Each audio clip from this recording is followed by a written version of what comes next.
ज्योतिषशास्त्र हे खूप प्राचीन शास्त्र आहे. ओके. ठीक आहे. प्रत्येकाच्या लाईफमध्ये काही ना काही चॅलेंजेस असतात. बरोबर. राइट? आणि क्युरिओसिटी असते एक. हो. जे ज्योतिषशास्त्र आहे ते हं, तर काहीतरी सांगते आपल्याला. हं. ज्योतिषशास्त्र तुम्हाला स्वभाव तुमचा कसा असायला पाहिजे हे ओके. सांगतं. मेष राशी असेल तर हं. त्याचा स्वभाव असा असतो. बरोबर. वृषभ राशी असेल तर स्वभाव असा बरोबर. असतो. कारण बिलीव्ह कधी करतो माणूस माहिती आहे का? जेव्हा तो एखाद्या अडचणीमध्ये येतो. ओके. सर तुम्ही ॲस्ट्रो मॅपिंग करता. तर हे काय आहे आणि याचा काय फायदा होतो? कॉस्मिक एनर्जी काय एक फ्रिक्वेन्सी आहे. तर एक पर्टिक्युलर ग्रह आहे. जसं राहू आहे असं समजा. हं. राहू जेव्हा येतो ना तो ह्यूज येतो. वास्तुशास्त्र आणि ज्योतिषशास्त्र यामध्ये काय फरक आहे? जे लोकांचे जॉब करणारे आहेत ना, हं, त्यांचा ईशान्येला देवघर भेटेल तुम्हाला. कर्ज होत असेल, हं. तर मंगळ ऋणमोचक स्तोत्र आहे. ओके. त्याच पद्धतीने तुमच्या वास्तूमध्ये पर्टिक्युलर ठिकाणून जर एनर्जी येत नसेल, ती इम्बॅलन्स झाली आहे. नैऋत्य दिशा जी आहे ना, ती स्टेबिलिटीची आहे. ओके. स्टेबिलिटी म्हणजे तुम्हाला इथं थांबवायचंय. हं, हं, पण ज्याला वाढवायचंय त्याचं काय? हं.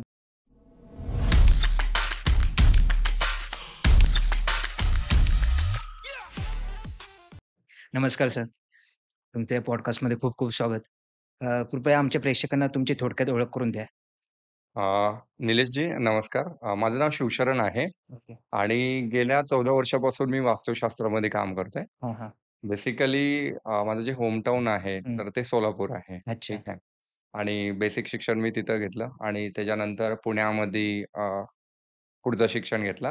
ओके. बेसिकली माझा बॅचलर ऑफ फाईन आर्ट झालाय, बी-एफ-ए झालाय अच्छा. आणि व्ही-एफ-एक्स, एडिटिंग हं. ह्या सगळ्या इंडस्ट्रीमध्ये मी काम करत आलेलो आहे. ओके. आणि जस्ट रिसेंटली मी माझा जॉब क्विट केला आणि फुल टाईम मी आता वास्तूमध्ये काम करतोय. ओके. आणि सायमल्टेनियसली जेव्हा मी या गोष्टींचा अभ्यास करत होतो, तर सोबत मी वास्तुशास्त्र, ज्योतिषशास्त्र, अंकशास्त्र, हं. रत्नशास्त्र ओके. त्यानंतर आणखीन मंत्रशास्त्र हं, ह्या हं. सगळ्यांवरती सोबत अभ्यास करत आलेलो आहे. मग तुम्हाला या शास्त्रांची आवड कशी निर्माण झाली? प्रत्येकाच्या लाईफमध्ये काही ना काही चॅलेंजेस असतात, बरोबर. राइट? आणि क्युरिओसिटी असते एक. हो. ठीक आहे. तसंच माझ्या लाईफमध्ये पण काही चॅलेंजेस होते आणि क्युरिओसिटी होते. हं.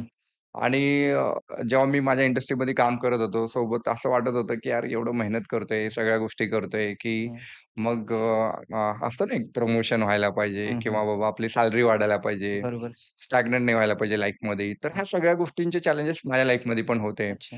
तर मग त्याच्यामध्ये ओव्हरकम करण्यासाठी मेहनत तर आपण कंटिन्यू करतोय. हो. ऑब्व्हियसली सगळ्यांना वाटतं, की अरे आपण म्हणजे जॉबमध्ये चांगला परफॉर्म करायला पाहिजे. मग बरोबर. त्यासाठी आपण गोष्टी नवीन शिकतो, हं, इम्प्लिमेंट करतो. हं. त्याच पद्धतीने त्या सगळ्या गोष्टी तर करतच होतो. अच्छा. पण स्टिल असं वाटत होतं काहीतरी गोष्ट मिसिंग आहे. मग हं. ती जे मिसिंग आहे हे बघण्यासाठी मग मी वास्तुशास्त्र, एस्ट्रोलॉजी ह्या गोष्टींचा अभ्यास सुरू केला. ओके. आणि मग त्यावेळी कळालं, की अरे जे ज्योतिषशास्त्र आहे ते हं, तर काहीतरी सांगते आपल्याला. हं. ज्योतिषशास्त्र तुम्हाला स्वभाव तुमचा कसा असायला पाहिजे हे बरोबर. सांगतं. ओके. मग तो स्वभाव मी अडॅप्ट करायला सुरुवात केली हं, हं. आणि मग त्याचे रिझल्ट्स पण मला भेटत गेले. म्हटलं हं. जर हे माझ्या लाईफमध्ये जर होत असेल इम्प्लिमेंट तर बरोबर. 100% दुसऱ्याच्या लाईफवरती पण याचा इफेक्ट होणार आहे. ओके. मग त्याची अभ्यास आणि जर्नी वाढत गेली. मग त्याच्यामध्ये रिसर्च करत गेलो अच्छा. आणि आवड निर्माण होतच गेली तसंच. अच्छा, अच्छा. हं. पण याबद्दल खूप कमी लोकांना माहिती आहे. ज्योतिषशास्त्र असेल किंवा वास्तुशास्त्र असेल, तर हे शास्त्र काय आहे नेमकं? ज्योतिषशास्त्र हे खूप प्राचीन शास्त्र आहे. ओके. ठीक आहे. ह्याच्यामध्ये बरेच आपले ऋषीमुनी जे आहेत, हं, तर ह्याच्यावरती ग्रंथ आहेत आपल्याकडं. ठीक आहे. हं, वास्तुशास्त्रावरती बरेच ग्रंथ आहेत, है ना? हं. तर हा एकदम असा नवीन विषय आहे असा नाहीये. असं पण मधल्या काही काळामध्ये हा थोडासा ह्याच्याकडं एक अंधश्रद्धा टाइपमध्ये ह्याला बघितलं गेलं. अरे हं, काय आहे ज्योतिषशास्त्र आहे हं, आणि ज्योतिषशास्त्र लोकं अडॉप्ट तर करतायत, पण हं, कोणी सांगायला तयार नाही. मेनली आता मी ज्या इंडस्ट्रीमध्ये हं, व्ही-एफ-एक्स इंडस्ट्रीमध्ये वगैरे काम हं, केलेलं हं, आहे. हं. सर्वात जास्त अंकशास्त्र मला वाटतं मूव्ही इंडस्ट्रीमध्येच वापरलं हो, जातं. हो. कोणी केनी सुरुवात करायचं, कोणी बरोबर, डबल आर करतंय, कोण डबल के करतंय, बरोबर. कोणी नाव चेंज करतंय. हं, हं. आणि दुर्दैव असं आहे, की त्याच मूव्हीमध्ये ह्याला असं केलं जातं, की अरे म्हणजे ह्याच्यावर विश्वासच ठेवू नका. हं, हं, हे हं. दुर्दैव आहे. बरोबर. त्याला बऱ्याच वेळा मुहूर्तशास्त्र प्रत्येक मुहूर्तावरती एखादं शूट सुरू करणं, हं. आहे ना? त्याला म्हणतात ना मुहूर्त करतो. इव्हन मुहूर्त ट्रेडिंगला पण मुहूर्त आहे ना? हो, हो. ठीक आहे. म्हणजे असं कुठंच इंडस्ट्री राहिली नाहीये, की बरोबर. जिथं मुहूर्त नाहीये किंवा इथं शास्त्राचा उपयोग घेतला नाही जात. हं, हं. पण कोणी ओपनली सांगत नाहीये. हं, हं, हं. ठीक आहे. सगळेजण असं आहे, की हां, मी जे करतो ते मेहनत आहे. बरोबर. पण तुम्ही सोबत शास्त्राची जोड पण लावताय ना. हं, जेव्हा तुम्ही शास्त्राची जोड लावता आणि मेहनत करता, हं. तर त्याचे रिझल्ट चांगले येतात. बरोबर. फक्त तुम्ही मेहनत करताय हं, आणि जर त्याचे रिझल्ट येत नाही, तर काहीतरी चुकलंय. हं. काहीतरी मिसिंग आहे. ओके. आयदर तुमची इंडस्ट्री चुकली आहे, आयदर तुमचा टायमिंग चुकलाय, काहीतरी चुकलंय. ते फाइंड आउट कधी करतो माणूस जेव्हा ट्रबलमध्ये येतो. हं. मग तो ज्योतिषशास्त्राकडे जातो. बरोबर. राइट? म्हणजे चांगले बिझनेसमॅन आहेत किंवा हं, चांगले इंडस्ट्रियलिस्ट आहेत, हं. ते हे अगोदर जातात, की अच्छा. मी कधी सुरुवात करू नये. त्यांचे ठराविक काही ज्योतिष कन्सल्टंट ठरलेले आहेत. हं. आपल्याकडे बघा कसं आहे, की एक फॅमिली डॉक्टर एक कन्सेप्ट आहे. बरोबर. तसं मला वाटतंय, की प्रत्येकाचा एक फॅमिली कन्सल्टंट, एस्ट्रोलॉजर, वास्तू कन्सल्टंट हा असायला पाहिजे, ओके. की ज्याला तुमची हिस्ट्री माहिती आहे किंवा हं. ज्याला तुमचा स्वभाव माहिती आहे, की ओके. किंवा ज्याला तुमची पत्रिका माहिती आहे. हं, हं, हं. जसं तुम्ही म्हणालात, की हे बिझनेसेस असतील, इंडस्ट्रीज असतील, त्यांना एस्ट्रोलॉजीचं हेल्प घेऊन त्यांची ग्रोथ करायची असेल, तर त्यांनी काय केलं पाहिजे? किंवा हे कसं त्यांच्यासाठी हेल्पफुल आहे? ओके. ऑब्व्हियसली जेव्हा हा आपण शास्त्र म्हणतो, हं. शास्त्र म्हणजे तो एक पर्टिक्युलर सायन्स आहे, बरोबर. राइट? एक 1000 केस स्टडीज झाल्यानंतर त्याच्याबरोबर एक कॉमन जे निघतं, की हं, बाबा मेष राशी असेल, तर हं. त्याचा स्वभाव असा असतो. बरोबर, वृषभ राशी असेल, तर स्वभाव असा बरोबर. असतो. जसं मेष राशीची व्यक्ती कशी असते, एकदम अशी थोडीशी क्विक ॲक्शनवाली असते, हं, कधी-कधी रागट असते, हं, तापट असते. बऱ्याच वेळा अशा लोकांना थोडंसं काही बोललं, की शॉर्ट टेम्पर होतात. हं, पण हे तेवढेच अग्रेसिव्ह पण असतात कुठल्याही कामामध्ये. हं, ॲक्शन घेणारे लोकं असतात. हं. हे एक स्वभाव आहे. ओके. त्या स्वभावाला अनुसरून जर तुम्ही काम केलात, हं. काय होणार? तुम्हाला सक्सेस भेटणार. बरोबर.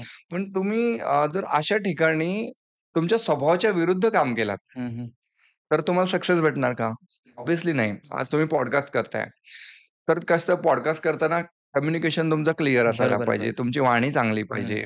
डिजिटली थोडी तुम्ही हँडी पाहिजे. ह्या बरोबर. गोष्टी आहेत. तिथं मग राहू आणि बुधाचं कॉम्बिनेशन आला. ओके. जर त्याचा प्रभाव चांगला असेल आणि शुक्राचा प्रभाव सोबत जर जोड दिली, हं. तर फेम व्हायला पण सोपं पडतं. ओके. बट ह्याच्या विरुद्ध जर मी अशा व्यक्तीला बसवलं ज्याचा बुध चांगला नाही, हं, ज्याचा राहू चांगला नाही, तर नाही तो कम्युनिकेट प्रॉपर करू शकणार, हं. नाही तो डिजिटली साउंड राहणार. अच्छा. ओके. मग त्याला सक्सेस भेटणार का? नाही. नाही. मग तुमचा जो प्लॅनेट सांगतोय ना, त्या पद्धतीने जर तुम्ही काम निवडलात, व्यवसाय निवडलात, हं, हं. एखादी गोष्ट निवडलात, अच्छा. ऑब्व्हियसली त्याच्यामध्ये सक्सेस भेटू शकतो. हं, हं. जसं तुम्ही मगाशी म्हणालात, की काही लोकांचं याच्याकडे अंधश्रद्धा म्हणून बघतात. पण काही लोकांचं अडॅप्टेशन आहे. म्हणजे बऱ्यापैकी लोकं हे मान्य पण करतात, की हे शास्त्र वर्क होतं. हं, हं. अ, ज्यांचा याच्यावरती विश्वास नाहीये, त्यांना तुम्ही काय सांगाल? ज्यांचा विश्वास नाहीये, हं, त्याने सोडून द्यावं. हं, हं. मला तर असं मत आहे, की त्यांनी डायरेक्टली आता जर YouTube जरी बघत असतील, तर त्यांनी डायरेक्ट स्किप करावं. अच्छा. कारण बिलीव्ह कधी करतो माणूस माहिती आहे का? हां. जेव्हा तो एखाद्या अडचणीमध्ये येतो. ओके. बिलीव्ह तर 100% त्यांनी करणारच आहे. हो. कारण एखादं शास्त्र जेव्हा म्हणतो ना, कारण हे एवढ्या वर्षापासून चालत आलेलं शास्त्र आहे. बरोबर. आज मला सांगा, की आपल्या इथे सांगितलं जातं, की एकादशी करा, हं, हं. राइट? हं. निर्जल एकादशी करा. बरोबर. तर मेडिकल सायन्स हेही सांगतं, की दिवसातला म्हणजे महिन्यातला एक फास्टिंग असा व्हायला पाहिजे, हं. की जो निर्जल असायला पाहिजे. ओके. त्याच्याने काय होतं तुमच्या बॉडीमधले जे कॅन्सरसारखे पेशी आहेत ना, तर हां. ते डेड व्हायला चालू होतात. ओके. त्याचा प्रभाव कमी होतो. बरोबर. मग जेणेकरून तुम्हाला कॅन्सर वगैरे नाही होणार. हं. ते कोण सांगतं? हे मेडिकल सायन्स सांगतं. बरोबर. ते सांगतात, की महिन्यातला एखादा. हं, मग आपलं शास्त्र काय सांगतं? की तुम्ही एकादशी करा निर्जल, हं. राइट? हेच बरोबर. सांगतं. हो. बरं ह्याच एकादशीवरनं अजून एक गोष्ट सांगतो. आपले जेवढे उपग्रह सोडले जातात ना, हं, हं. तर हे एकादशीच्या दिवशी सोडले जातात. अच्छा. ओके. मग जर सायन्स याला एक्सेप्ट करतोय, हं, हं. तर आपण करायला काय हरकत आहे? हो. काय होतं, की एकतर लोकांना नॉलेज असतं, तर तो फक्त Instagram पुरता, हं, की Instagramमध्ये हा रील पाहिला, मी हे उपाय केला. मग ते रील्स पण कसे येतात, की आप ये कर लो, आप गर्लफ्रेंड को शॉपिंग करवाओ, हं. आपकी गर्लफ्रेंड खुश होगी, शुक्र अच्छा होगा.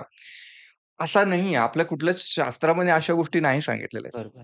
त्याला काहीतरी एक बेस आहे. तर त्या बेसला पकडून जर आपण हं, प्रॉपर ह्याचं युटिलायझेशन जर केलं ना, हं, हं. तर आपली ही लाईफ चांगली होईल. आपल्या सराउंडिंग जे लोकं आहेत ना, ओके. तर त्यांची लाईफही सुधरेल. जसं तुम्ही एस्ट्रो मॅपिंग करता.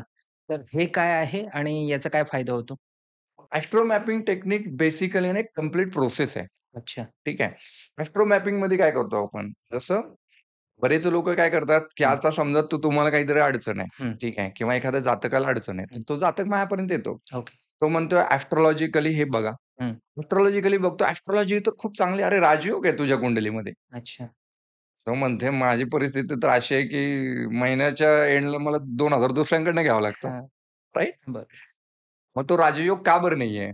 तर मग त्याला बघावं लागतं, की सपोर्टिव्ह काय आहे? हं, मग हं, सपोर्टिव्ह त्याची वास्तू आहे. हं. तर ते वास्तू त्याला कम्फर्ट देतीये का त्याच्या हं, हं, एनर्जीला? हं, हं, पैसा जिथून यायला पाहिजे, हं. त्याच्या वास्तूमध्ये त्या दिशेला दोष तर नाहीये. ओके. पण ते बघायला पाहिजे. हं, जर त्या दोन्ही गोष्टी जर अलाईन झाल्या, हं, तर त्याचा राजयोग येण्यासाठी काही जास्त टाईम नाही लागणार. हं, हं. ओके. मग तो त्या पद्धतीने त्याची थॉट प्रोसेस व्हायला चालू हं, होते. हं, अदरवाईज काय होतं, की एस्ट्रोलॉजिकली तो चांगला दिसतो आणि वास्तूमध्ये तो डाउन असतो. म्हणजे हं, असं काहीतरी असतं, की जे कुंडलीमध्ये फायनान्स देणारा ग्रह आहे ना, हं, हं, हं. तो वास्तूमध्ये बिघडलेला असतो. अच्छा. जर तो बिघडला, तर पैसा येणारच नाही. ओके. मग अशी व्यक्ती काय करते, जेव्हा तो म्हणते, "अरे, मी जेव्हा अगोदर राहत होतो ना सर जिथं, हं, तर ते वास्तू चांगली होती. तिथं माझी प्रोग्रेस झाली. मला जॉब भेटला, माझं प्रमोशन हं, झालं, माझं हं, लग्न झालं. हं, पण जेव्हापासून मी ह्या वास्तूमध्ये आलो ना, हं. तेव्हापासून प्रॉब्लेम आहे." ओके. तर मी नाही सांगत, हे युजर्स सांगतात किंवा हे हं, जातक सांगतात. हं, हं. तर स्वतःचा एक्सपिरियन्स आहे तो. ओके. मग ह्या दोघांना आपण अलाईन करतो. हे बघा, एक छोटीशी सिंपल प्रोसेस आहे. हं, समजा तुमची ही वास्तू आहे हं. आणि हे तुमचं कुंडली आहे. ओके. जर तुमची कुंडली खूप जास्त मजबूत आहे आणि वास्तू डाउन आहे, हं. तर तुम्हाला जे रिझल्ट भेटायला पाहिजे ना, ते खूप कमी भेटतात. ओके. पण जेव्हा कुंडली चांगली आहे आणि सोबत वास्तू पण चांगली आहे, तर रिझल्ट चांगले मिळतात. चांगले मिळतात. ओके. पण समजा कुंडली डाउन आहे, हं, म्हणजे कुंडलीचे योगच चांगले नाहीत हं. आणि वास्तूला त्याला करेक्ट करतोय आपण, तर त्यावेळी काय होतं परत रिझल्ट बेटर भेटायला चालू होतात. ओके. पण दोन्ही जेव्हा आपण लिफ्ट करतो ना, हं. तर एक्सलंट रिझल्ट भेटतात. ओके. त्यामुळं आपल्याला कुंडलीमधले आणि प्लस वास्तूमधले हे जी अलाइनमेंट आहे, हं, हं. तर त्या अलाइनमेंटला एस्ट्रो मॅपिंग टेक्निक म्हणतो. ओके. त्याच्यामध्ये काही कॉस्मिक एनर्जीज असतात. हं, कॉस्मिक एनर्जी बरोबर तुम्ही किती कनेक्टेड आहात, हं, हं. कुठल्या फ्रिक्वेन्सीला ट्यून आहे, हे आपण एस्ट्रो मॅपिंगमध्ये बघतो. ओके. आणि मग त्याच्यामध्ये जेव्हा रिझल्ट देतो ना, तर हं. लोकांना 45 टू 90 डेजमध्ये रिझल्ट भेटतात. तुम्ही जी म्हणालात कॉस्मिक एनर्जी ती काय आहे आणि ती कशी वर्क होते? कॉस्मिक एनर्जी काय एक फ्रिक्वेन्सी आहे. ओके. प्रत्येक गोष्टीची एक फ्रिक्वेन्सी आहे. हं, समजा की एखादी व्यक्ती आहे, हं, ती पैशाला बघून काय म्हणते, एखाद्या व्यक्तीनी समजा फॉर्च्युनर घेतली हं, हं, अचानक हं, तर ती म्हणते, "अरे यार, ह्याने फॉर्च्युनर घेतलं म्हणजे काय? 2 नंबरचा पैसा आहे." हं, राइट? हं. 2 नंबरचा पैसा म्हणजे काय एक्झॅक्टली? अच्छा. कारण त्यांनी त्या डोक्यात ती तशी फ्रिक्वेन्सी बनवली, की अचानक माणसाकडे पैसा येऊच शकत नाही. हो. बरोबर. तशी एक फ्रिक्वेन्सी झाली. हं, हं. हा actually term law of attraction मधला आहे. अच्छा. ठीक आहे. किंवा मॅनिफेस्टेशन मधला हं, आहे. हं, पण स्टिल मी हे सांगू शकतो, की त्या कुंडलीप्रमाणे त्यांनी कुठल्या पद्धतीचा स्वभाव अडॉप्ट करायला पाहिजे, जेणेकरून हं, त्याची फ्रिक्वेन्सी ट्यून होईल पैशाच्या रिलेटेड. हं. ओके. म्हणजे आम्ही जसं एक एक्झाम्पलला सांगतो. जसं कुंडलीमध्ये आपण जेव्हा बघतो, हं, तर एक पर्टिक्युलर ग्रह आहे. जसं राहू आहे असं समजा. हं. राहू जेव्हा येतो ना, तो ह्यूज देतो. मोठ्या प्रमाणात देतो. ओके. ठीक आहे. तो मोठ्या प्रमाणात पैसा देणारा आहे. हं, पण जेव्हा हा केतूमध्ये येतो ना, हं, हं. तर केतूमध्ये आला तर माणसाला तुकड्यात पैसा भेटतो. ओके. मग आम्ही त्याला काय सांगतो, तुला आहे ना सबस्क्रिप्शन बेसमध्ये काम करावं लागेल. हं, हं, हं. ओके. राइट? मग जेव्हा राहू असतो त्यावेळेला सांगतो तुला वन टाईम काम करावं लागेल. हं, पण हे काय आहे, की त्याचा जो बिझनेस आहे किंवा त्याचा जो व्यवसाय आहे, त्या हं, व्यवसायाच्या पूरक कुठल्या बेसवरती तो पैसा कमवू शकतो, हं. हे आपण त्याला सांगतो. त्याला आपण फ्रिक्वेन्सी ट्यूनिंग म्हणतो ओके. आणि त्या कुंडलीबरोबर ते ट्यून व्हायला पाहिजे. तर हं. मग मजा आहे. हे कुंडली दोष असतील किंवा त्याच्या जन्मपत्रिकेत काही दोष आहे. तर हे कोणत्या टेक्निक्सने अजून कोणत्या टेक्निक्स तुम्ही यूज करताय ते निवारण्यासाठी? अच्छा, मला एक सांगा, समजा तुम्ही एखाद्या आतापर्यंत ज्योतिषाकडे किंवा कुठल्यातरी कन्सल्टंटकडे हं. गेलेच असाल. हो. काय टेक्निक्स यूज केले? तुम्ही काहीतरी चॅलेंजेस सांगितले असेल ना, की मला ग्रोथ पाहिजे, सक्सेस पाहिजे, फेम पाहिजे. बरोबर. त्यांनी पूजा करा किंवा म्हणजे हेच सांगितलेलं किंवा मंत्र दिलेले, हां, की याचा यूज करा किंवा क्रिस्टल यूज करा. हां, हां. त्याने फायदा होईल. आम्ही आता तुमच्या हातात पण क्रिस्टल पाहिलं. हां. हो. तर या काही टेक्निक म्हणजे ह्या गोष्टी त्यांनी करायला सांगितलेल्या. हं, हं. मग हे अशाच पद्धतीचे उपाय राहतात. ओके. पण आहे ना, अ, उपाय कसा आहे, की उपाय स्वभावाला अनुसरून असायला पाहिजे. हं. ठीक ओके. आहे. म्हणजे आपण बऱ्याच वेळा कुंडलीमध्ये हे बघतो, की एखाद्याचा फायनान्स कसा रिलीज होतो. हं. बऱ्याच वेळा एखाद्याचा फायनान्स स्विमिंग करून रिलीज होऊ शकतो. ओके. ठीक आहे. हे आहे ना 90% लोकांना माहीत नाही. जे लोकं हं. एस्ट्रोलॉजी करतायत त्यांची गोष्ट करतोय हं, मी. हं. ठीक आहे. बऱ्याच लोकांचा फक्त जिम जेव्हा करतात हं, किंवा जेव्हा स्वेटिंग होतं, जेव्हा जेव्हा घाम येतो, हं. स्वेटिंग करून एक पर्टिक्युलर आपण काय करतो एनर्जी रिलीज करतो. जेव्हा ती एनर्जी रिलीज होते, तर डेफिनेटली त्याचा फायनान्स रिलीज व्हायला चालू होतो. हं, हं. कुणाचं फक्त वॉक केला, हं, ठीक आहे. म्हणजे अनवाणी पायाने जेव्हा तो चालतो, हं. तेव्हा फायनान्स रिलीज होतो. हे कुंडलीचे योग बघून कळतं. ओके. हे ना जनरल उपाय आहेत. हं, हं. म्हणजे ह्याच्यामध्ये तुम्ही जर त्या पत्रिकेप्रमाणे जर अलाईन झालात ना, हं. हे सगळं ॲस्ट्रो मॅपिंग टेक्निकमध्ये. अच्छा. पण हे असे उपाय देतो. ओके. प्लस त्याच्यामध्ये जर जी देवता तुम्हाला हं. पैसा देते, हं, त्याची उपासना आपण डेफिनेटली सांगतो. एक एक्झाम्पल समजा की तुमचं असं वाटतं की गणपती जो आहे, गणेश जो आहे, हं. तर तो फायनान्स जर रिलीज करायचा होता, तर तुम्हाला गणेशाची उपासना आपण डेफिनेटली त्याच्यामध्ये सुचवतो. मगाशी तुम्ही म्हणालात, की मॅनिफेस्टेशन आपण करतो काही वेळा. तर याचा खरंच उपयोग होतो का? म्हणजे एखाद्या गोष्टीचं आपण समजा पैशांचं मॅनिफेस्टेशन केलं, की खूप पैसा असला पाहिजे वगैरे. तर हे गोष्टी खरंच वर्क होतात, की त्यासोबत आपण काय काम करतो ह्या सुद्धा गोष्टी महत्त्वाच्या आहेत? ओके. चला ॲज अ युजर मी तुम्हाला विचारतो हं, किंवा ॲज अ हं, ऑडियन्सच्या बिहाफमध्ये, हं. की तुम्ही आतापर्यंत ही टेक्निक यूज केली का एकदा तरी? नाही म्हणजे मी एवढी अशी रिगरसली नाही यूज ओके, केली. ठीक आहे. हं, कोणतीही गोष्ट जेव्हा तयार होते ना, हं. ती पहिले कॉस्मिकमध्ये ऑलरेडी स्टोअर्ड आहे. अच्छा. दुसरी होती ती तुमच्या थॉटमध्ये. हं. तिसरी होती जेव्हा तुम्ही करता. बरं. अच्छा. ओके. राइट? हां. हीच मॅनिफेस्टेशन आहे. हं, ऑलरेडी ती गोष्ट एक्झिस्टच आहे. हं, ठीक आहे. ती तुमच्यासाठी ओपन कधी होती? जेव्हा ती तुमच्या थॉटमध्ये येते. हं, हं, हं. जेव्हा पण तुम्ही ठरवलं असेल, की मला पॉडकास्ट करायचा आहे. हं, हं. ठीक आहे. तर पॉडकास्ट करायचं हे ठरवलं तर कुठं तर ती कन्सेप्ट आली ना डोक्यात. हं. ओके. ते फर्स्ट स्टेप आहे तुमच्या मॅनिफेस्टेशनचा. अच्छा. जेपर्यंत तो थॉट तुमच्या डोक्यात येत नाही, माइंडमध्ये येत नाही, हं, हं. तोपर्यंत तुम्ही मॅनिफेस्टच नाही करणार. ओके. बरोबर. मग हे 2 आहे. एक तर नॅचरली होती हं. तुमच्याकडनं, आयदर तुम्हाला ती फोर्सफुली करावं लागते. ओके, तर दोन्ही टेक्निक वर्क करतात. ओके. जेव्हा तुम्ही फोर्सफुली करता तर त्याच्या आता बघा तुम्ही ठरवलं, की अरे मला आहे ना BMW घ्यायची आहे हं, एक एक्झाम्पल किंवा हं, Mercedes घ्यायची हं, आहे. किंवा चला मी माझ्याकडे आता हं, Kia आहे. हं. तर मी जेव्हा डोक्यात केलं, की हां, मला आपल्याला ही गाडी घ्यायची आहे. तर तुम्हाला काय होतं रस्त्यावरती सगळीकडे तीच गाड्या दिसायला चालू होतात. बरोबर. हो. ह्याच्या अगोदर ती गाडी नव्हती का? होती. पण पण आपण तिला अट्रॅक्ट लक्ष करत नव्हतो. हां, राइट. सेम पैशाच्या बाबतीत आहे. हं, पैसा हा कंटिन्युअसली आपल्याला किती पाहिजे हेच माहीत नाही. माणूस आहे ना तो गरीब आहे ना, तो विचारांनी गरीब आहे. बरोबर. पैशांनी गरीब नाहीये. हं, तो विचारांनी गरीब आहे. जर एखाद्या व्यक्तीला विचारलं ना, "अरे तुला पैसे किती?" "मला भरपूर पैसे कमवायचे आहेत." त्याला माहीतच नाही भरपूर म्हणजे काय?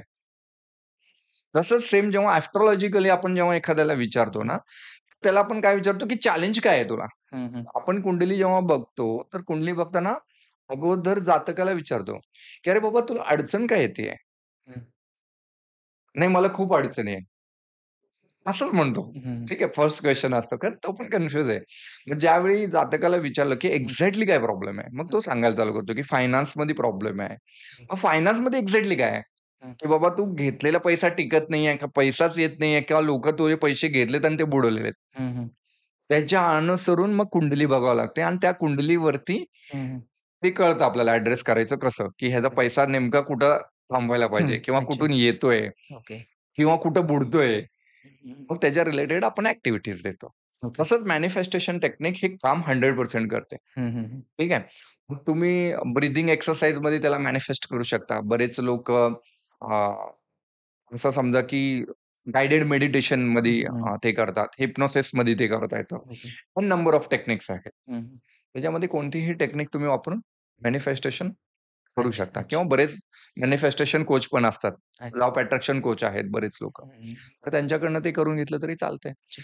तुम्ही कुठल्याही सायन्सवरती बिलीव्ह करा, पण तुमचे व्हायब्रेशन्स जे आहेत ना, हं, तर ते क्लीन एंड नीटच पाहिजे. हं, हं. इंटेन्शन क्लिअर पाहिजे. बरोबर. कुठलाही पैसा कमवणार तर तुमचं इंटेन्शन क्लिअर पाहिजे. हे पैसा कमवल्यावर काय करायचं? हं, आणि किती कमवायचे? बरोबर. डेफिनिटली ते तुमच्यासाठी वर्क करणार. ओके. तुमच्याजवळ जे लोकं येतात, ते नेमकी कोणत्या प्रॉब्लेमसाठी येतात?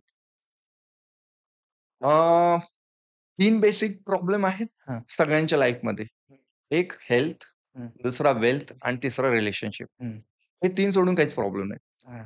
बरोबर. चौथा प्रॉब्लेम खूप रेअरली येऊ शकतो. हं. ठीक आहे. हे जे 3 प्रॉब्लेम आहेत ना, ह्याच्यावरती आपण मेजरली काम करतो. ओके. जर एखादा व्यक्ती सगळ्या मेडिकल गोष्टी करून झालेल्या आहेत, हं, हं. म्हणजे त्यांनी टेस्ट केले तरी हं. होत नाही.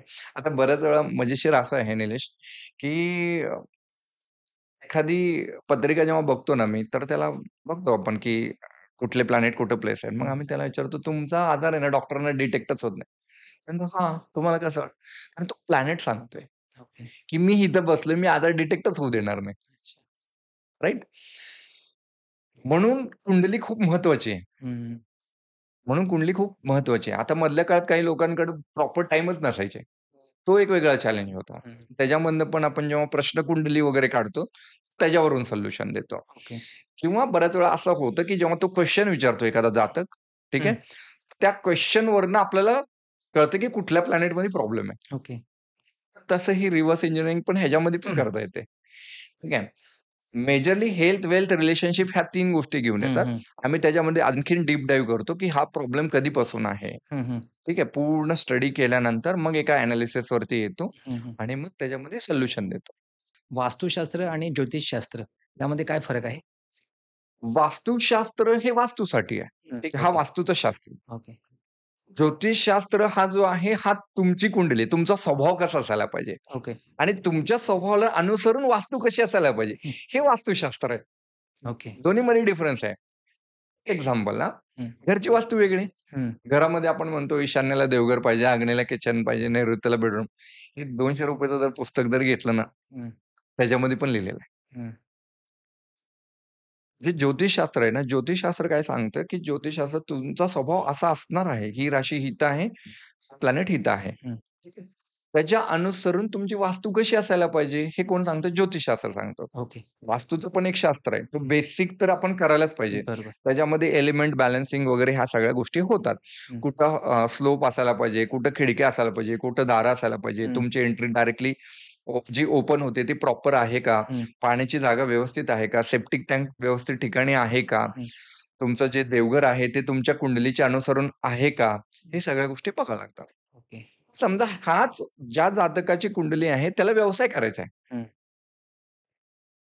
व्यवसायासाठी तर वेगळी गोष्ट पाहिजे. बरोबर. आता आपण बघतो, की बरेच जर तुम्ही शॉप बघितलात ना, तर हं, दक्षिणमुखी असतात हं, किंवा पश्चिममुखी असतात. हं, हं. ते शॉप चांगले चालतात. अच्छा. मग त्याचं शास्त्र वेगळं आहे. पण दोन्ही शास्त्र मिक्स करायचं हं, नाही. हं. ओके. व्यवसायासाठी जो वास्तुशास्त्र बनतो तो कंप्लीट वेगळा आहे आणि राहण्यासाठी जो रेसिडेन्शियल आहे तो कंप्लीट वेगळा बनतो. ओके. जसं तुम्ही म्हणालात, की घराची वास्तू कशी असली पाहिजे, देव्हारा कुठे पाहिजे किंवा बाकीच्या गोष्टी कुठे पाहिजेत. तसंच इंडस्ट्रियल वास्तूंचं त्याचं काय म्हणजे गणितं असतात, की ते कुठे असलं पाहिजे, त्यांची काय दिशा असली पाहिजे? हां, बरोबर आहे. आता हा क्वेशन खूप चांगला आहे.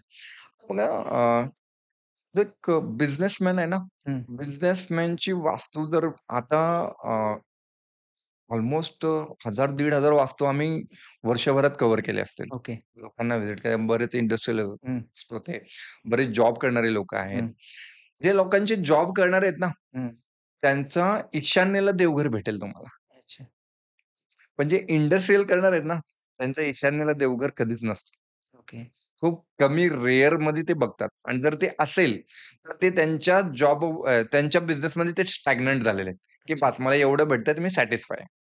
ईशान्येला देवघर जेव्हा येतो ना, तर माणूस सॅटिस्फाय होतो. हं. बास समाधानी आहे मी अच्छा. त्याच्यामध्ये. पण ज्याला ग्रोथ करायची आहे ना, तो त्यांची वास्तू मी कधीच ईशान्येमध्ये नाही पाहिली. अच्छा. 2 वेगवेगळे वास्तू आहेत.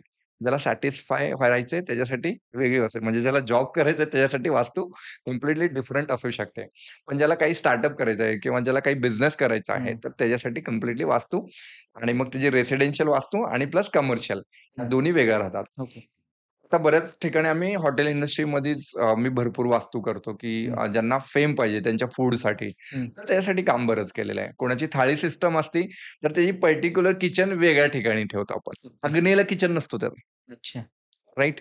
कुणाला समजा, की एक बिर्याणी स्पेशल करायची आहे, हं, हं. तर त्या बिर्याणीसाठी एक किचन पर्टिक्युलर झोनमध्ये जेव्हा येतो ना, हं. तर ती चांगली होते. ओके. ठीक आहे. त्यांना खूप आपलं फूड फेमस करायचं आहे ना, त्याच्यासाठी वेगळं आहे. अच्छा. ठीक आहे. तसंच सेम ज्वेलरी इंडस्ट्रीमध्ये आम्ही जेव्हा हं, काम केलं, सोनारांबरोबर जेव्हा काम केलं किंवा बरेच गोल्ड जे लोकं बनवतात हं, किंवा अ, अ, वेगवेगळे काय म्हणतात आपण डिझाईन्स करतात, तर हं. त्यांच्यासाठी वेगळी आहे. जसं आता त्यांचा स्ट्रॉंग रूम असतो, तर हं. तो स्ट्रॉंग रूम पर्टिक्युलर कुठल्या झोनमध्ये पाहिजे. अच्छा, सगळ्यांचा स्ट्रॉंग रूम साउथ वेस्टमध्ये असेल तर होतो असं नाहीये. अच्छा. ठीक आहे. ओके, तो स्टेबल होऊन जातो. नैऋत्य दिशा जी आहे ना, ती स्टॅबिलिटीची आहे. ओके. स्टॅबिलिटी म्हणजे तुम्हाला इथं थांबवायचंय. हं, हं. पण ज्याला वाढवायचंय त्याचं हं, काय? हं, हं, राइट? तर आपल्याला स्टेबल नाही करायचं, आपल्याला आणखीन ग्रो करायचंय. हं. एखादी गोष्ट फक्त स्टेबल करायला पाहिजे, तर ती साउथ वेस्टमध्ये ठेवा. ओके. बरेच लोकं असं म्हणतात, की प्रॉपर्टीचे पेपर साउथ वेस्टमध्ये ठेवा. हं, साउथ वेस्टमध्ये ठेवलं काय होईल? ती स्टेबल राहील. ती प्रॉपर्टी स्टेबल राहील. हं. म्हणजे विकली नाही जाणार. ओके. स्टेबल राहील. पण वाढवायची असेल तर? हं, हं. पश्चिम दिशा जी आहे ना, ती बेसिकली गेनची दिशा आहे. ओके. वृद्धीची दिशा हं, आहे. तर जेव्हा तुम्ही पश्चिमेत हेच प्रॉपर्टीचे पेपर किंवा तुमचं सोनं असेल, तुमचा पैसा असेल, जर हं. पश्चिमेमध्ये ठेवलात, तर ती वाढणार, ती मल्टिप्लाय होणार. अच्छा. राइट? त्याच पद्धतीने तुम्ही खूप आळशी आहे असं समजू आपण. हं, एखादा व्यक्ती आहे, बरेच बिझनेसमन असं म्हणतात, की "अरे, अ, सर सगळं ठीक आहे. सकाळी उठलं ना मला कामाला जाऊ वाटत नाही किंवा मला आळसपणा मला सोडायचा आहे." ओके. मग अशा व्यक्तीला आपण त्याची कुंडली अगर बघतो अगोदर. हं, जर ती कुंडली चांगली असेल आणि मंगळ स्ट्राँग असेल, तर त्याला म्हणतो, की आपण दक्षिण दिशेमध्ये जाऊ. ओके. दक्षिणेमध्ये पण आपण बेसिकली त्याला सांगतो, की दक्षिणेला डोकं करायचं आणि उत्तरेला पाय करायचे. तर हे बेस्ट पोझिशन राहील त्याच्यासाठी. ओके. ठीक आहे. पण ह्याच्यामध्ये ना प्रॉपर डिग्री तुम्हाला माहीत असणं गरजेचं आहे, ओके. की 0 डिग्रीवरती नॉर्थ आहे का? 180 डिग्री बरोबर बरोबर साउथमध्ये मी झोपतोय का? हं, हं. तर मग ते तुम्हाला काम करेल, वर्क करेल. अदरवाईज ते वर्क नाही करणार. ते कसं चेक करायचं डिग्री? म्हणजे हां, खूप छान क्वेशन आहे. बऱ्याच लोकांना असं वाटतं, की डिग्री मी पर्टिक्युलर एका रूममध्ये थांबून बरेच लोकं दरवाजावर थांबून करतात. हं, तुमची जी कंप्लीट वास्तू आहे ना, हं. वास्तूच्या सेंटरमध्ये थांबायचं, मध्यभागी थांबायचं. अच्छा. मध्यभागी कंपास ओपन करायचा. हं, कंपास ओपन केल्यानंतर 180 डिग्री वरती लिहिलेलं असते. हं, ते हं. कुठं आहे ते बघायचं ओके. आणि त्या दिशेमध्ये तुम्ही जर झोपलात, हं. तर डेफिनिटली तुमची एनर्जी हाय होणार आणि ओके. तुम्ही थोडे ॲक्टिव्ह होणार. ओके. सर मला आता एस्ट्रोलॉजरचं कन्सल्टेशन घ्यायचं आहे किंवा वास्तुशास्त्राचं. तर ज्यावेळी मी वास्तू आता मला बिझनेस सुरू करायचा आहे. त्याच्यासाठी वास्तू घेताना किंवा बांधतानाच करायचं की बांधल्यानंतर करायचं? ओके. दोन्हीमध्ये पण आहे. जे खूप चांगलं आहे. काय समजा तुम्ही एखादा इन्व्हेस्टर आहे असं समजू आपण. हं, हं. समजा पॉडकास्टच चालू केलं तुम्ही. हं. पॉडकास्ट चालू करायच्या अगोदर तुम्ही काय केले? डायरेक्ट माईक आणले, डायरेक्ट हे आणलं, असं केलं का रिसर्च केलं, की कुठला माईक चांगला आहे, हां, कुठला बरोबर. हो, राइट? रिसर्च केलं. रिसर्च केलं. हां. इट मीन्स तुम्ही कुठेतरी एडव्हाइस घेतलं. हो, आता Googleवरती घेतलात. बरोबर. ठीक आहे. सेम थिंग माझं असं पर्सनली ओपिनियन असं राहील, की बाबा तुम्ही अगोदर कन्सल्ट करायला पाहिजे. एखादी वास्तू आज सर करोडीची प्रॉपर्टी घेतात लोकं. हो. करोडीची प्रॉपर्टी घेतात आणि तिथं गेल्यानंतर ते लोकं सॅटिस्फायच नाहीत. हं, कंटिन्यू हेल्थ इश्यू येतायत, कर्जबाजारी होते, बऱ्याच लोकांचे जॉब जातायत, हं. बऱ्याच लोकांना फायनान्शियल क्रायसिस येतायत. मग ते 1 करोडची प्रॉपर्टी इन्व्हेस्टमेंट करण्याच्या अगोदर त्याची नॉमिनल कॉस्ट असते एखाद्या कन्सल्टंटची. मी बरोबर. असं म्हणत नाही माझ्याकडेच कन्सल्ट करा. हं, तुमच्या जोखीत तुम्हाला चांगला कन्सल्टंट वाटतोय. हं, हं, त्याचे रिव्ह्यू बघा किंवा तो रिझल्ट कसा देतो ते बघा. हं. तुम्हाला एखादा चांगला कन्सल्टंट भेटत असेल, खूप कमी कॉस्टमध्ये भेटतो ना. ओके. काहीच हरकत नाही हां, कन्सल्टेशन घ्यायला. बरोबर. मग तो एक ॲक्चुअली गाईडलाईन तर देईल तुम्हाला, की बाबा हां, हे स्लोप बरोबर आहे. तुमचं टॉयलेट योग्य ठिकाणी आहे का? हं, तुमची झोपायची पोझिशन कुठे असायला पाहिजे? बरोबर. कलर बरेच लोकं वेगवेगळे मारतात. हं, मग ती गडबड होते. ओके. हां, मग आता घेतलीच आहे समजा वास्तू घेतलीच आहे आता. हं, ठीक आहे, काही हरकत नाहीये. मग त्याच्यानंतर तर ॲट लीस्ट राइट टाईमावरती तुम्ही कन्सल्ट करा. हं, लोकांचं होतं काय माहिती का, की बऱ्याच जातकांचा असा प्रश्न पडतो, की आपण कन्सल्टेशनला एवढे पैसे द्यायचे का? हं. कॉस्टिंग खूप काही नसते. हार्डली गोष्ट तुम्हाला 30,000, 40,000, 50,000 है ना, ह्याच्या हं, दरम्यानच असते. ओके. पण तुमची अ, जी पुढची 3 वर्षाची, 5 वर्षाची ग्रोथ आहे. जर ती ग्रोथ होत असेल, तर ही इन्व्हेस्टमेंट काहीच नाहीये. बरोबर. मग मला वाटतं, की डेफिनिटली तुम्ही एक कन्सल्टेशन घ्यायला पाहिजे. ठीक आहे. हं, आज नॉर्मल आपण मेडिकल चेकअप करतो ना, हं. ब्लड अच्छा. चेकअप करतो, है ना. तर त्याच्यामध्ये एक कन्सल्टेशन घेतो ना. बरोबर. फायनल कन्सल्टेशन 11,000 15,000 जेही तुम्हाला जेवढं वाटतं ना हं, इकॉनॉमिकल, कोणी ऑनलाईन कन्सल्टेशन पाहिजे तर त्याने ऑनलाईन कन्सल्टेशन हं, घ्यावं. हं, कोणाला ऑफलाईन वाटतं त्याने ऑफलाईन घ्यावं. हं. ज्याला जे फिजिबल आहे त्याने ते करावं. ओके. ठीक आहे. पण कन्सल्टेशन घेऊन कधी पण बेस्ट राहतं. आपण स्वतः उडी मारून खड्ड्यात पडण्यापेक्षा कोणी अगोदर खड्ड्यात पडलेलं असतं. हं, ठीक आहे. ते थोडासा रेफरन्स घ्यावा आणि मग विचार करावा. हं. जनरली माझं असं मत आहे, की नैऋत्येचा एंट्रन्स घ्यायला नाही पाहिजे. अच्छा. ठीक आहे. हं, हं. आणि जर कोणी तुमच्या ऑडियन्समध्ये जर कोणी नवीन वास्तू घेत असेल, हं, तर हं. त्यांनी नैऋत्येचं एकतर एंट्रन्स पण नको आहे आणि आपल्याला टॉयलेटही नको आहे. ओके. सेम ईशान्येमध्ये टॉयलेट नको आहे. हं. ठीक आहे. मोस्टली नैऋत्य, ईशान्य आणि आग्नेय ह्याच्यामध्ये टॉयलेट नसायला पाहिजे. ही बेसिक कन्सेप्ट आहे. ओके. हे एक अव्हॉइड करायला पाहिजे. हं, नैऋत्यमधनं सॉरी एंट्रन्स नाही घ्यायला पाहिजे. हं. प्लस दक्षिणेमधनं जरी एंट्रन्स नाही घेतलं तरी चालेल. ओके, ठीक आहे. आणि आग्नेयचा एक एंट्रन्स नको आहे. ओके. जेव्हा आग्नेयचा एंट्रन्स करतो ना, तो माणूस इमोशनली इम्बॅलन्स होतो. अच्छा. आणि इमोशनली इम्बॅलन्स होतो आणि फायनान्स जो आहे ना, कर्ज जो होतो ना, तो टॉप-अप होतो. हं, म्हणजे त्यांनी क्रेडिट कार्डचं कर्ज घेतलं असेल हं. समजा, क्रेडिट कार्ड बुडवण्यासाठी पर्सनल लोन, मग पर्सनल लोन बुडवण्यासाठी अजून एक पर्सनल लोन. हे जे होतं ना, तर जनरली आग्नेय जर बिघडला असेल तुमचा, हां, हां. तर व्हायला चालू होतं. अच्छा. पण काही लोकांना ना कळतच नाहीये, की प्रॉब्लेम नेमका काय आहे? म्हणजे आता फायनान्सचा म्हणजे ग्रोथ होत नसेल, तर ती कशामुळे होत नाही? म्हणजे लोकांनी कधी यायला पाहिजे? म्हणजे त्यांनी एस्ट्रोलॉजरकडे, वास्तुशास्त्राकडे कधी जायला पाहिजे? म्हणजे when will be the right time?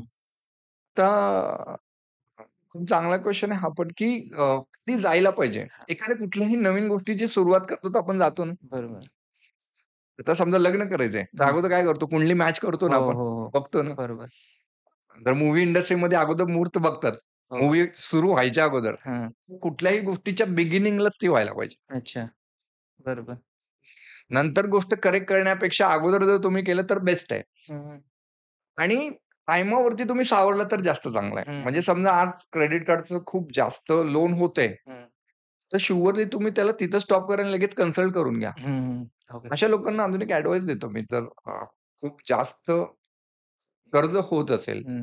तर मंगळ ऋणमोचक स्तोत्र आहे. ओके. हा ॲटलीस्ट 11 to 21 टाइम हं, हं. एक कुठलाही नंबर ठरवा अच्छा. आणि ते म्हणायला पाहिजे आणि वाहत्या पाण्यामध्ये गुळाची पावडर असते ना, तर ती सोडायची.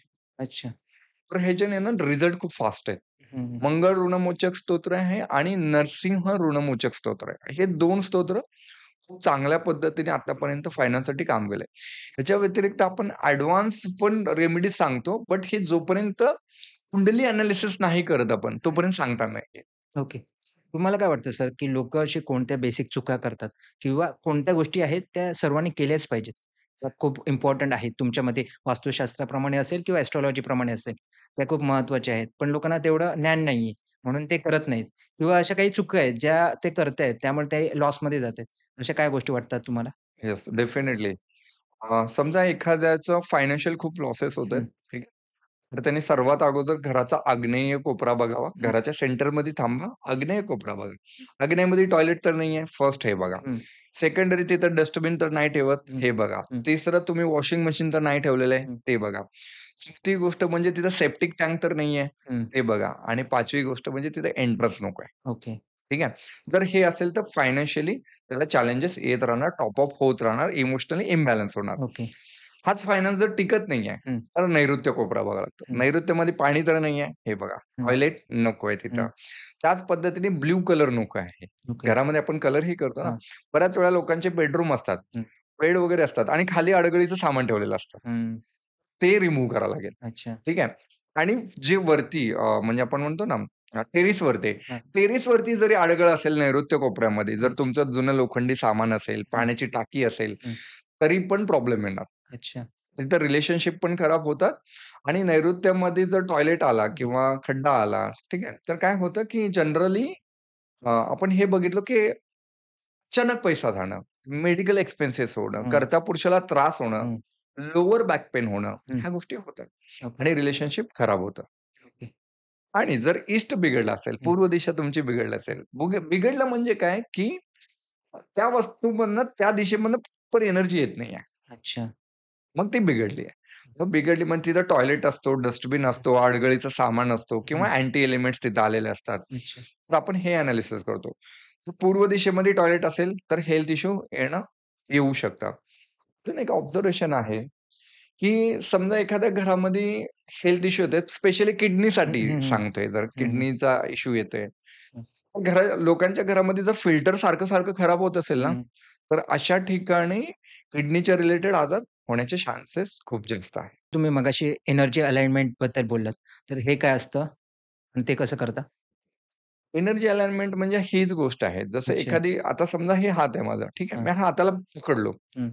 10 मिनिट, 15 मिनिट, 20 मिनिट थोड्या वेळाने हात दुखायला चालू होईल. हं, हं. काय झालंय, की कारण इकडचा सप्लाय इकडे येत नाहीये. हं. अच्छा. बरोबर. म्हणजे काय झालंय, एनर्जी इम्बॅलन्स झाली. ओके. त्याच पद्धतीने तुमच्या वास्तूमध्ये पर्टिक्युलर ठिकाणून जर एनर्जी येत नसेल, ती इम्बॅलन्स झाली आहे. हं. तर त्याला आपण फक्त रिलीज करतो. ओके. आणि तिथं काहीही जे अडगळीचं सामान असेल हं. किंवा काहीही असं एखादी गोष्ट आली ज्याच्यामुळे एनर्जी ब्लॉक होते, हं. तर ते आपण रिमूव्ह करतो. जिथं रिमूव्ह करणं शक्य नसेल, हं. तर तिथं आपण एनर्जी प्रोड्यूस करण्यासाठी काही गोष्टी ठेवायला लावतो. हं.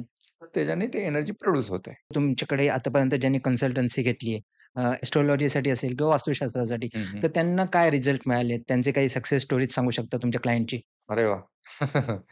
सक्सेस स्टोरीज तर भरपूर आहेत माझ्याकडं. इव्हन माझ्याकडे रिटर्न फीडबॅक पण आहेत किंवा अच्छा. व्हिडिओ फीडबॅक पण आहेत. हां. माझ्या साइटवरती पण आहेत. हं. बऱ्याच लोकांचे मी नावं रिव्हील नाही करू शकत. हं. ठीक आहे. बट हां, मी तुम्हाला एक्झाम्पल सांगू शकतो. हं, हं. म्हणजे खूप चांगले एक क्लायंट आहेत. हं. मुंबईमधलेच आहेत. हं. ठीक आहे. त्यांना एक पर्टिक्युलर एक डिसीज होता. ठीक आहे. तर त्या डिसीजमध्ये असं होतं, की त्यांचं तेव्हा जे झोपायचे, झोपून उठले ना, त्यांना उठायला 1 ते 2 तास लागायचे. ते अच्छा. जर झोपले फ्लॅट तर हं. उठून बसायला 2 तास लागत. तर ज्यावेळी आम्ही एस्ट्रो मॅपिंग अलाइनमेंट त्यांची करायची ठरवली, तर त्यावेळी मी पर्टिक्युलर त्यांच्या घरातल्या बऱ्याच गोष्टी काढायला लावल्या. ओके. काही झुंबर असेल, काही पर्टिक्युलर कलर्स होते, तर ते काढायला लावले आणि काही त्यांना रेमेडियल पार्ट सांगितलं, की "सर तुम्हाला ह्या देवतांना जाऊन दररोज दर्शन घ्यायचं आहे. हं. आठवड्यामधनं एकदा ह्या देवताला जायचं आहे." जेव्हा त्या व्यक्तीने हे करायला त्यांना डॉक्टरांनी सांगितलं होतं, की हार्डली तुम्ही 6 महिन्यापर्यंत आम्ही तुम्हाला तुमचा टाईम देऊ शकतो. अच्छा. आज त्या गोष्टीला 4 वर्ष झाले. अच्छा. ठीक आहे. आणि ती व्यक्ती फिट अँड फाईन आहे. अरे वाह! आणि ती व्यक्ती म्हणते, की माझा पुनर्जन्म झालेला आहे हं. ह्या गोष्टींमधनं. असंच एक अजून एक व्यक्ती आहे अ, वाई साइडला, की ज्यांचं फॅमिलीमध्ये इश्यूज होते भरपूर. फायनान्शियल गोष्टीमध्ये इश्यूज होते. ती व्यक्ती जॉब करत होते आणि ज्यावेळी त्यांची अलाइनमेंट झाली विथिन 6 मंथमध्ये ती व्यक्तीने जॉब सोडला. ठीक आहे. आणि ती स्वतःचा व्यवसाय करते आता सध्याला हं. आणि फॅमिली पण हॅपी आहे. ओके. असे एन नंबर ऑफ एक्झाम्पल आपल्याकडे आहेत. अच्छा. ज्याच्यामध्ये रिलेशनशिप आपण ठीक केलेलं आहे. ज्याच्यामध्ये हेल्थ इश्यूज होते त्यांना हेल्थ इश्यूज ठीक केलेत. वेल्थ होतं तर वेल्थमध्ये हं. जिथं एक खूप मोठी इंडस्ट्री केमिकल इंडस्ट्रीमध्ये नाव आहे त्यांचं. हं. अ, इंडियामधले टॉप 5 कंपनीजमध्ये ते येते मेडिकल इंडस्ट्रीमधले. अच्छा. मेडिकल इंडस्ट्री म्हणजे केमिकल हं, फॅक्टरीजमध्ये. हं. तर त्यांच्यासाठी आपण काम केलं.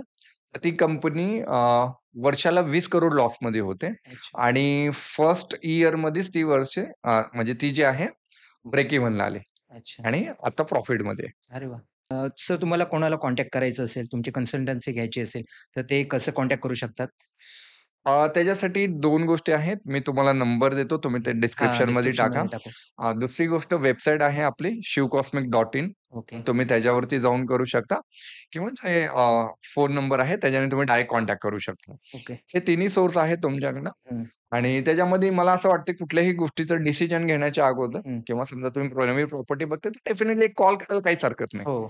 कॉल करून एक ॲडव्हाइस घ्या. जर तुम्हाला सुटेबल आम्हाला वाटतं की आमच्या साइडने तुम्हाला आम्ही काही मदत करू शकतो, तर डेफिनिटली आम्ही करेल. धन्यवाद सर, तुम्ही पॉडकास्टसाठी आलात. खूप महत्त्वाची माहिती मिळाली तुमच्याकडून. तुम्हाला तुमच्या पुढील वाटचालीसाठी आमच्या टीमकडून खूप साऱ्या शुभेच्छा. Thank so much. थँक जय गुरुदेव. खूप चांगलं कन्व्हर्सेशन झालं हो. आणि आपण असंच भेटूया. हो, नक्की, नक्की, ओके. नक्की.